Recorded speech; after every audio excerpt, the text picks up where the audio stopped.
کہنا تو نہیں. جب چاند کی بات کی جائے تو اشارہ چاند کی طرف ہونی چاہیے. جب سورج کی بات کی جائے تو ہمارا اشارہ بھی سورج کی طرف. مجھے دیکھ رہے ہیں آپ, میں جب چاند کے بارے میں بول رہا ہوں لفظ چاند تو میرا ہاتھ چاند کی طرف ہے. جب میں لفظ سورج کا نام لے رہا ہوں تو میرا ہاتھ سورج کی طرف. اسی طریقے سے جب آپ زمین کی بات کریں تو آپ کا اشارہ بھی زمین کی طرف ہونا چاہیے. ٹھیک ہے.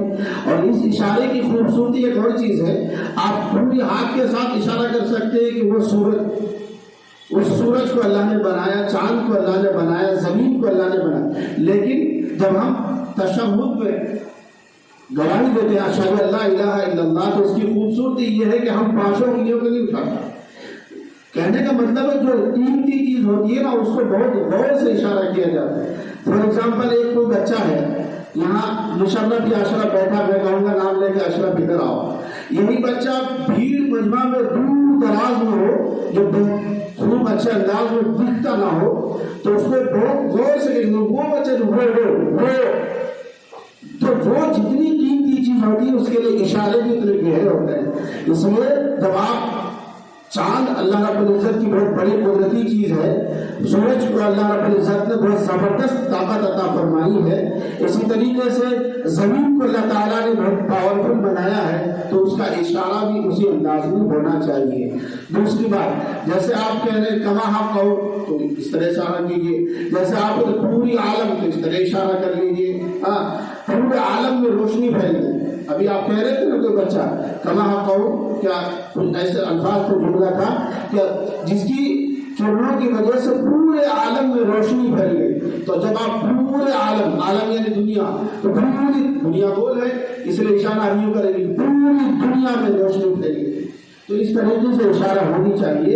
جب کسی شخصیت کی بات کی جائے تو اس کی طرف آپ کا اشارہ ہونا چاہیے, جیسا کہ میں نے ابھی اس انداز میں کیا. ایسے بھی کر سکتا تھا لیکن یہ اشارہ غلط ہو جاتا ہے کسی انسان کے لیے, وہ بےہودہ پن میں شمار ہو جاتا ہے. اس لیے آپ کہہ دیں مہمان خصوصی یہاں بیٹھے ہیں, ہمارے اساتذہ کرام بیٹھے ہیں, قابل اساتذہ بیٹھے ہیں, جدوجہد کرنے والے محنتی اساتذہ ہمارے سامنے تشریف فرما. تو جیسے جیسے انداز میں, جس انداز میں آپ بات کریں گے وہ صرف آپ کے زبان سے جو آپ کہہ رہے ہیں وہ نہ نکلے, بلکہ اپنی ماں زمین یعنی جو چیزیں چھپی ہوئی آپ کے اندر, آپ اپنے باڈی کے اشارے سے اس بات کو پہنچائیں گے. ایک آدمی ہوتا ہے, ہم نے گویا دیکھا ہے کہ انسان کو جب اللہ نے زبان دی ہے تو وہ زبان سے بولتا ہے, لیکن جس انسان کو اللہ نے زبان نہیں دی ہے وہ اپنے باڈی کے تھرو سے کیسے انسان کو بات سمجھا دیتا ہے. تو یہ دونوں خوبی ایک بہترین مقرر ہونی چاہیے.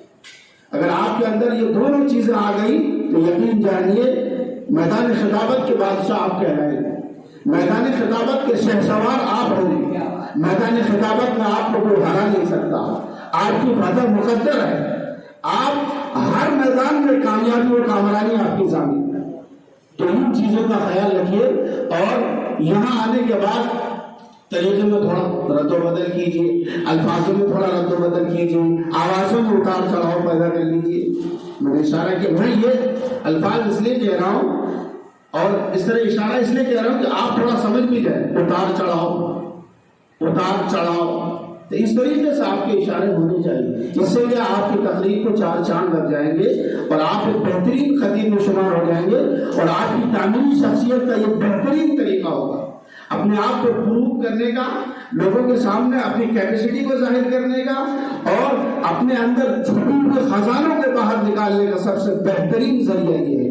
اس دعوت خطابت کے میدان میں آنے والے لوگوں نے دنیا کے تختوں کو پلٹ دیا. اپنی زبان کی طاقت سے, اپنے لسان کی چوٹ سے بڑے بڑے سورماؤں کو ختم کر دیا. اس لیے آپ جتنا بہترین بول پائیں گے, جتنی خوبصورتی کے ساتھ لوگوں کے سامنے اپنے آپ کو پیش کریں گے, آپ کی شخصیت اتنی بہترین نظر آئے گی. یہ چند باتیں تھیں جو میں آپ حضرات کو کہنا ضروری سمجھتا تھا. ان چند باتوں کے ساتھ میں اپنی باتوں کو ختم کرتا ہوں. وآخر دعوانا ان الحمد للہ رب العالمین.